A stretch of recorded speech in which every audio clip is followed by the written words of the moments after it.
Hi guys. So, some updates. It's been about a month since my dad had his surgery.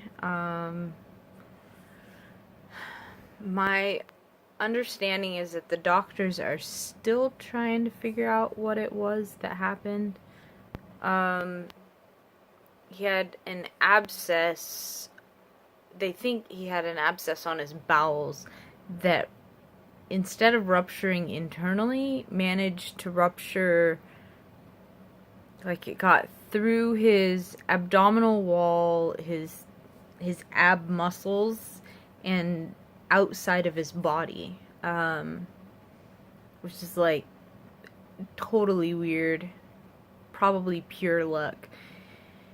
If the abscess on his bowels would have ruptured to the inside, he wouldn't have had, like, he would have had pain. He's probably had pain for a while, but it would have just been more pain. It wouldn't have been like oh hey look, like my body is sloughing off through this hole. I don't know. Whatever. He's my dad. I finally got down to move his car. He lives about, I say about 2.5 hours away from where I live. Oh, my eyes look brown. Nope. Still blue. Now they look brown again. Anyway, I haven't taken my Adderall in a couple days. Anyway, so went down, moved his truck, got a couple of items from his car that from his house that he wanted. He wanted his Kindle, and he wanted me to grab his laptop so that my aunt could get a new power supply for it. It's a Mac. A really old Mac. It doesn't have the magnet plug for the power cord. It's got like the round plug. Like, that's how old it is. It's a really old Mac. Anyway, and it's got a button. Like, you have to push the button to open the lid on the laptop. Really old Mac. It's all square and chunky and weighs a ton. But Macs tend to be a little bit more heavy than PCs. I've kind of noticed. I don't know why. Anyway, so we got his computer, got his Kindle. His house is a mess. His house is not quite buried alive mess, but pretty close.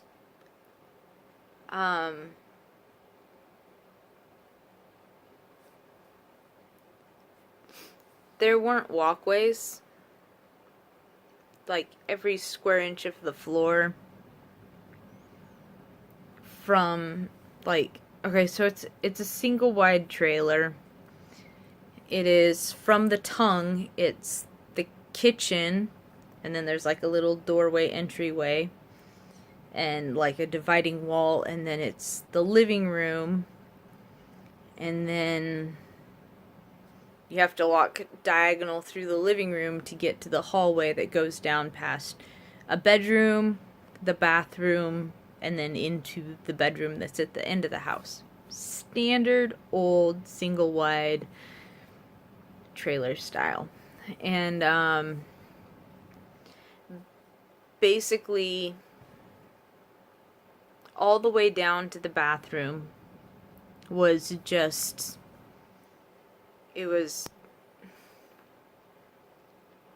there was no floor. I wouldn't say that it was deep. It was maybe like ankle deep.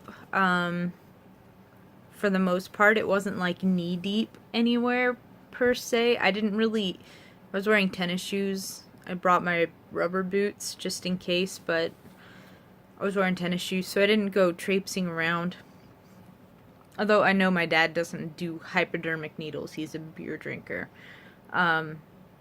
But everywhere there were plastic bags and cigarette butts and beer bottles and books.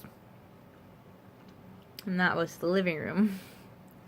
And the kitchen was a lot of plastic bags, takeout containers. Oh yeah, there were milk jugs everywhere. There were milk jugs in his bedroom, and there were milk jugs in the living room, and there were milk jugs in the kitchen, and there were milk jugs in the back bedroom, the way back bedroom, which was like the cleanest room in the whole house. I think he was cleaning that room and preparing it to be the place that he lived next. He was going to move out of the little bedroom, and then he was going to move into that back bedroom. I don't know.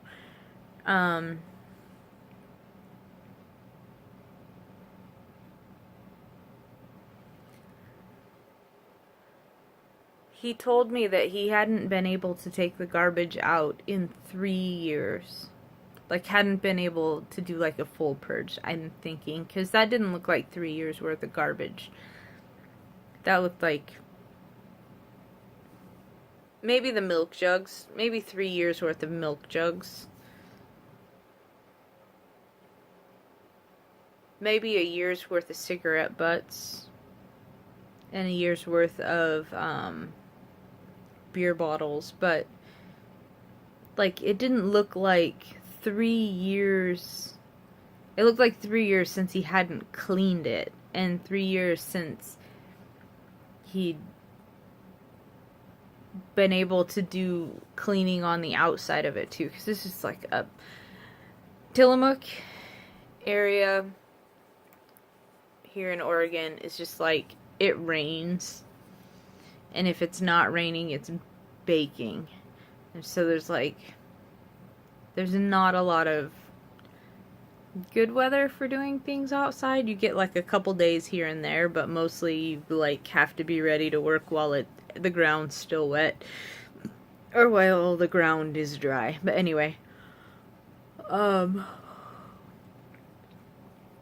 it's pretty obvious that he hasn't been able to do very much for probably 3 years. He didn't have running water in the place. And he, I don't know. Anyway, so I had somebody help me go down and go and move his car, because I couldn't. It was like, he lives about 7-8 miles out of town, I think. Maybe 10. I don't know. I don't really know.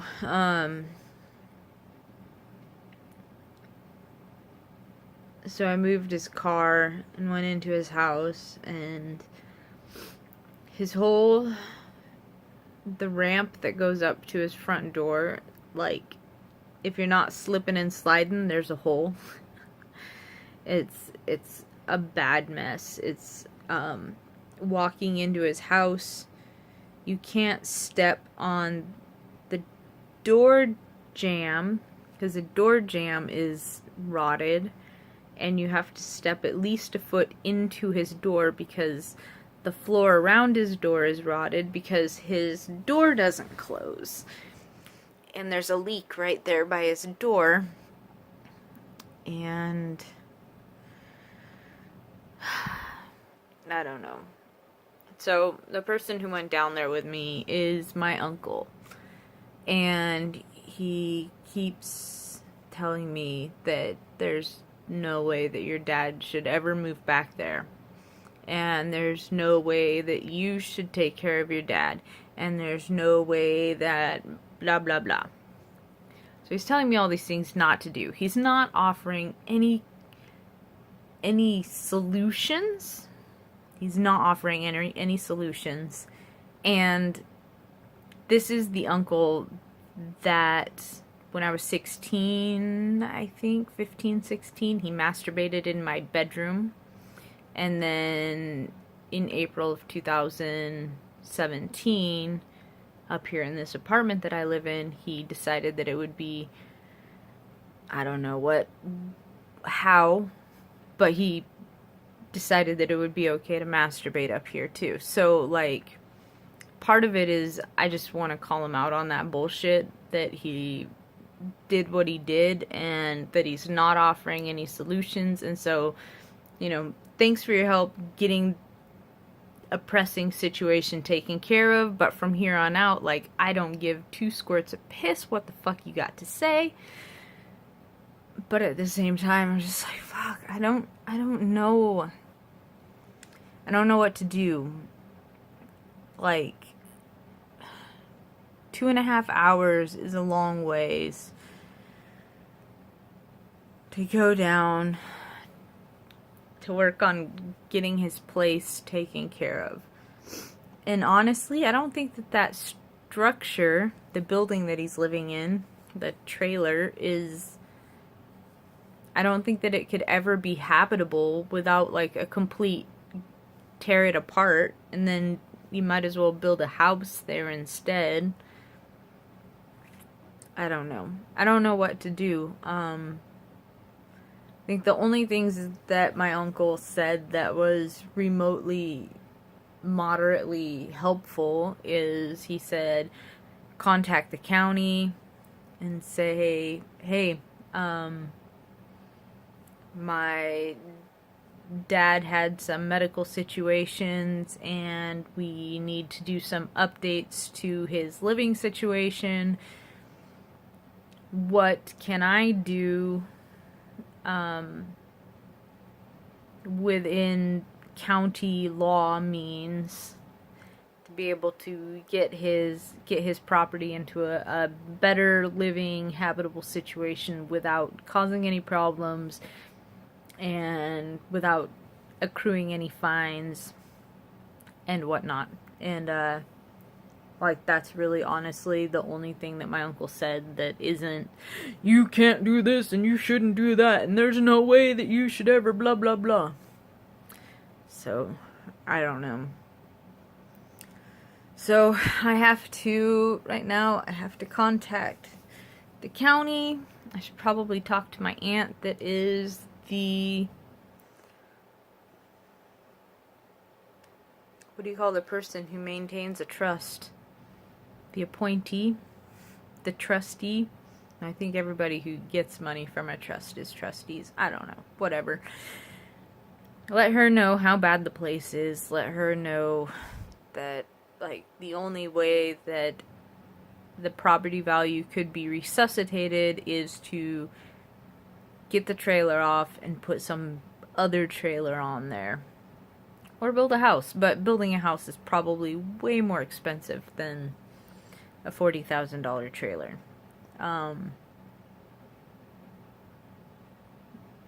I've kind of started looking into seeing if there are any trailer manufactured home, because now we're in manufactured homes, not trailers, or modular homes is another thing they call them, down in that part of the world that we can get to move a trailer versus buying one up here and having to move it. So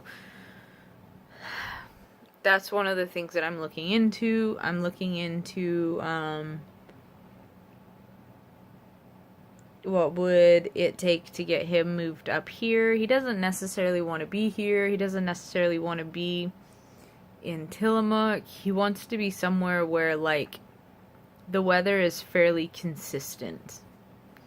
That it doesn't get stupid hot, and it doesn't get stupid cold, and it doesn't stay stupid wet all year long. And I was like, well, San Diego's really expensive place to live, Dad. My experience with San Diego is that it was like, got down to 50, got up to 95 a couple days, but for the most part it was like 85, 90 was the highest. It was pretty nice weather. Coming from the land of, it rains 6 months of the year. That's basically Oregon. So I don't know what will happen. I do know that I'm not I'm not particularly caring. Like, I'm hearing what my uncle has to say, but it's what he's saying is not law to me because I honestly, like, I don't know. I can't take him for serious anymore. Just because. Um,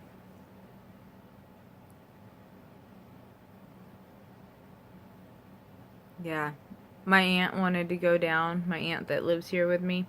She wanted to go down and I was like, nah, you don't need to go down there because you don't want to see what we're going to see. Depending on what we're going to see. Yeah, it was at a level that she would not have wanted to see that. She would have lost her mind. And then with the ramp, the wheelchair ramp being so messed up between the slip and slide, because it was wet and it was mossy. Not mossy, but the algae type stuff growing on it. It was slimy. It was really slippery. And then with the holes in it, my aunt's got 2 bionic knees and a bionic hip, and yeah, it would not have been good. Plus the fact that she just has to walk within 10 feet of a rose bush, and for some reason her skin pops open, and I wouldn't want her to get infected by anything, because I understood from my dad that it had been 3 years since he'd cleaned the place, like vacuum, sweep, anything like that. So I didn't want to expose her to anything there. So I'm glad that I said no. My uncle also said no, I'm not going to drive down there. We need the space in the back of the car for putting things in case we need things. So yeah, I just grabbed his electronic devices, and I grabbed a couple of clothing items that he had asked for, and yeah, that was pretty much it that I know of. Anyway, so, and an update on his health care. He has VA medical because he's a honorably discharged veteran, and he doesn't qualify for Medicare, I don't think, because he never really held a traditional job, and he's worried about Medicaid. But I was like, Dad, like, seriously, what are they gonna do?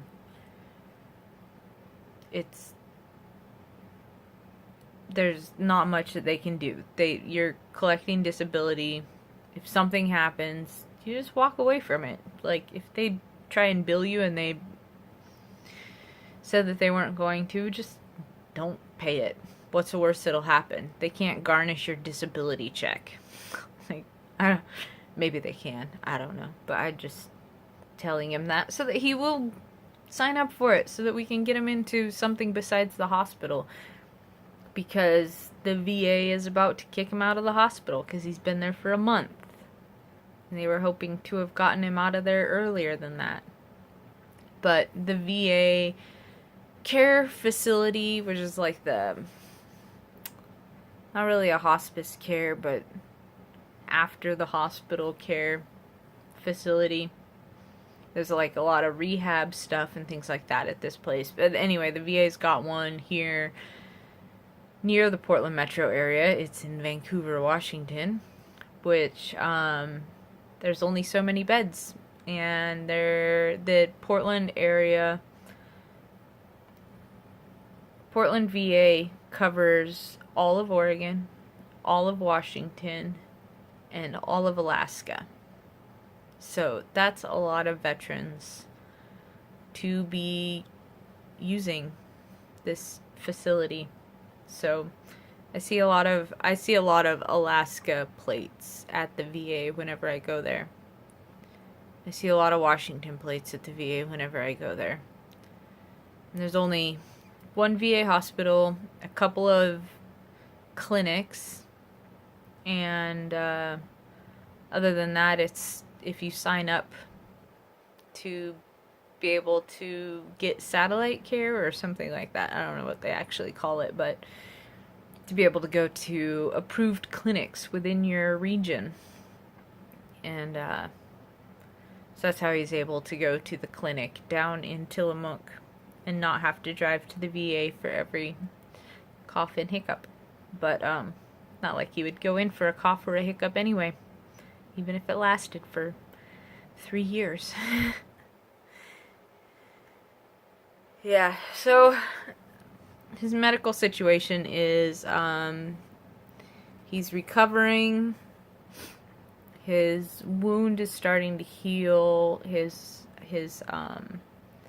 ostomy is starting to flow, which means he's pooping finally. That was a touch and go. He had the NG tube to help pull the extra bile and stuff out.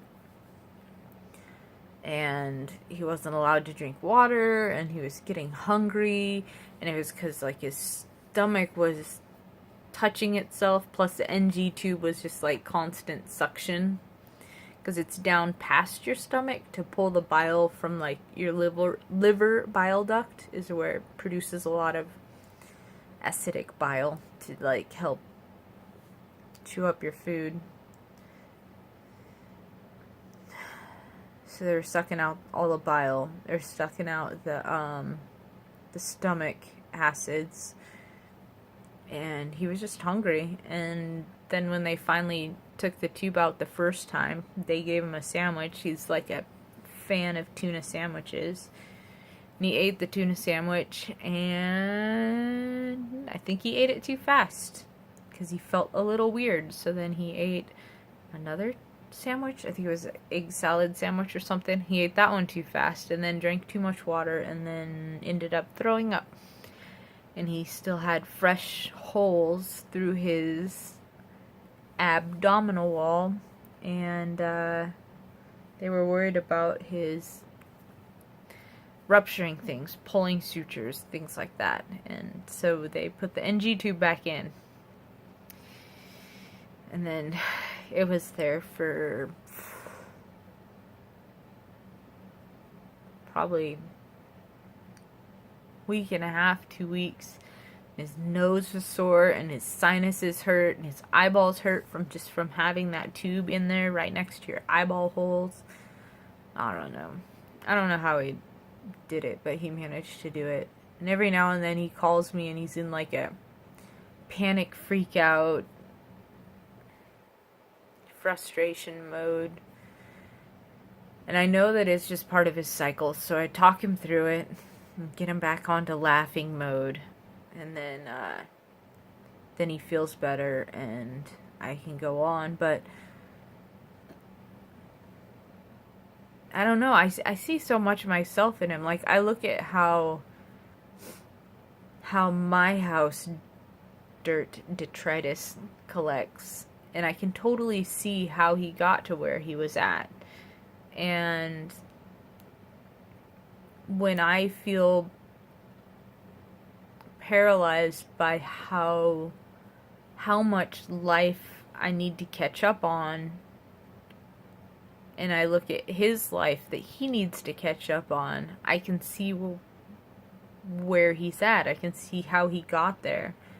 And my uncle kept saying, like, don't make excuses for him. I was like, no, I'm not making excuses for him. I'm saying, like, I am him, he is me. Like, our brains, like,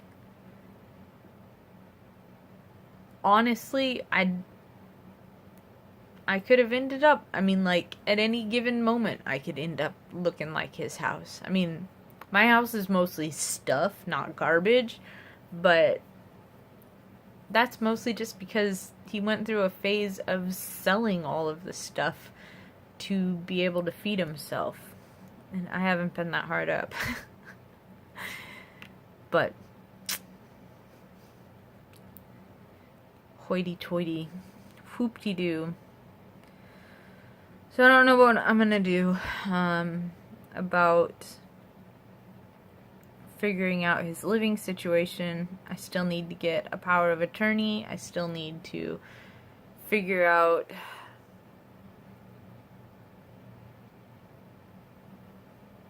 what to do about everything. I mean, he's got some money set aside, not quite enough to buy a new trailer for himself, but, and I'm not in a position to loan him money. I don't want to. Yeah, I don't know. I don't know what to do. I know that, like, I think where he's at now, he's at rock bottom. Like, this is his rock bottom. And I think that if there was going to be a point that giving him a hand would be helpful and lasting and meaningful, like, honestly, I think now would be that point in his life. I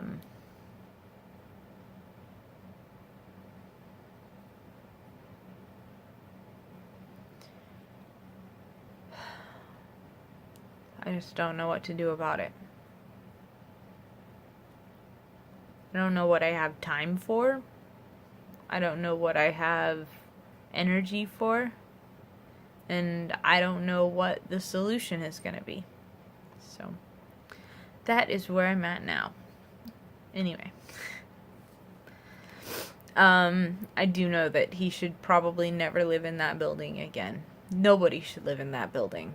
And so, there's that. But I don't know what to do about how to get rid of that building. And I don't know what to do about other solutions. Or just getting rid of that whole property in general. I've been talking to him about that, and he's okay with that. But if we go there, then we need to find a spot for him before we get rid of the place. That seems like the smart thing to do. But I don't know what to do. I don't know what the next step will be. Anyway.